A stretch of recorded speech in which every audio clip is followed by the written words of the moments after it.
Hey, my YouTube friends. So tonight, my guys are going on their hunting trip for a couple weeks, and I decided that I would make them a big pot of chili, meatloaf, and a fresh pear dump cake. My house is smelling so good right now, and my husband had to work today, so I sent him half of the dump cake to work with him, but so I've got another one in the oven now for them to take on their trip tonight.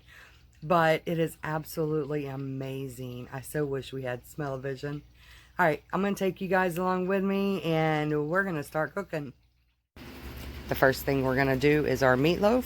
So add your ground beef into your bowl, or if you prefer, you could have ground turkey or pork, whatever kind of meat you use, ground venison, whatever kind of meat, put it in your bowl.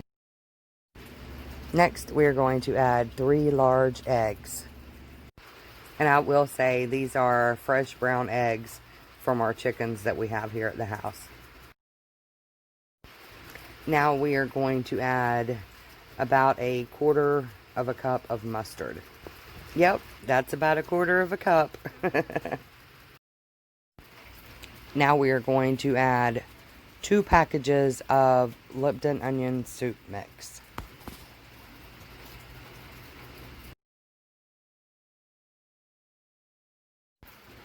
We're going to add 2 tablespoons of ranch mix, or the equivalent of 1 pack. 1 tablespoon of black pepper. And next we're going to add 1 cup of rice. This rice I will link in the description box below. I made instant rice out of regular long grain rice, but of course any instant rice will work. Now here you can add 1 cup of ketchup. This is actually sweet daddle sauce my daddy made. Again, you can use ketchup, barbecue sauce, sweet daddle, just 1 cup. Now I'm going to add 1 tablespoon of Moore's marinade. I don't know why, but I add this to just about anything. I love this stuff. Now comes the fun part. And yes, I have my blue gloves on because I do not want all this stuff underneath my fingernails. I'm a weirdo. That's okay. We're just going to take and mix our meat up really good. Make sure your eggs, your salts, the sauces are all incorporated.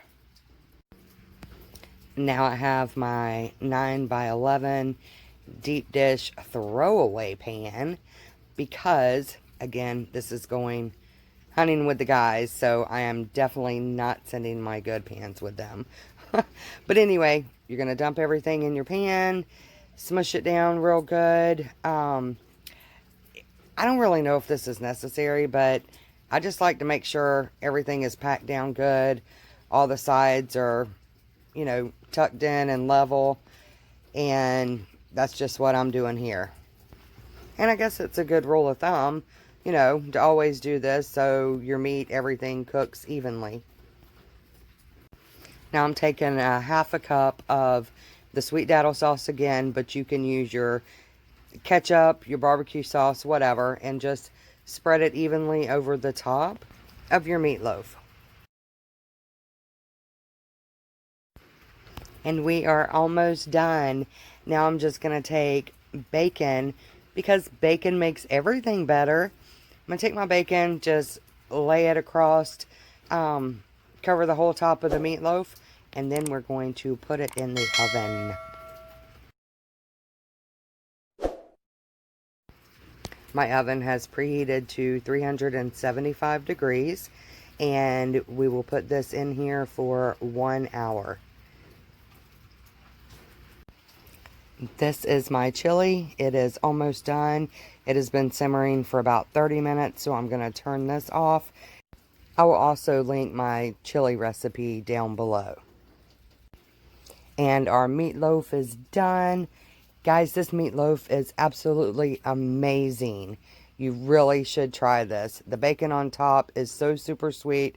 Good.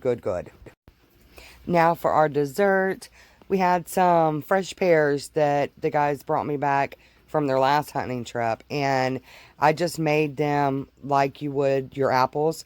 I put them in a pan and cooked them for about 30 minutes with some brown sugar and, nope, regular sugar and cinnamon.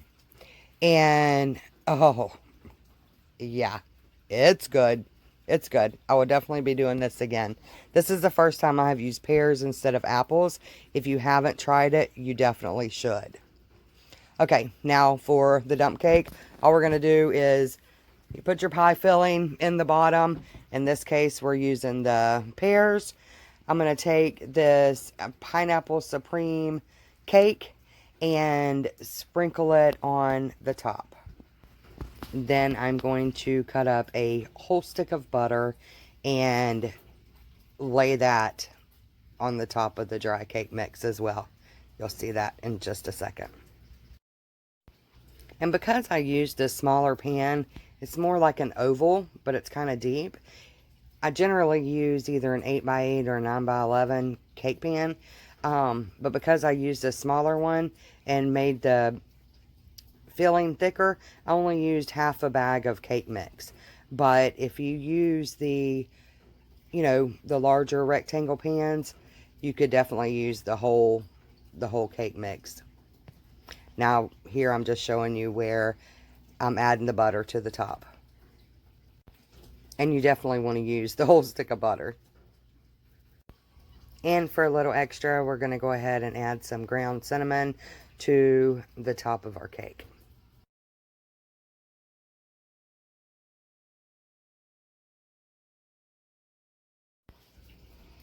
And again, the oven has been preheating at 350.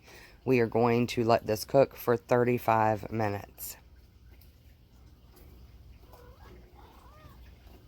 And it is done. I just took it out of the oven. It smells amazing. It is still bubbly. Oh my goodness. Oh my goodness, guys. This looks so good. And I'm fixing to try it with a great big bite. Mmm. Mmm. Good, good, good. I sent half of it to work with my husband. And I gotta share some with the babies. And I think I'm gonna fix me a bowl. Very, very good. Gotta try this. Hey guys, I hope you enjoyed this video. If you did, give me a big thumbs up. And if you want to see more videos like this or crafting videos, remember to subscribe. See you next time. Bye.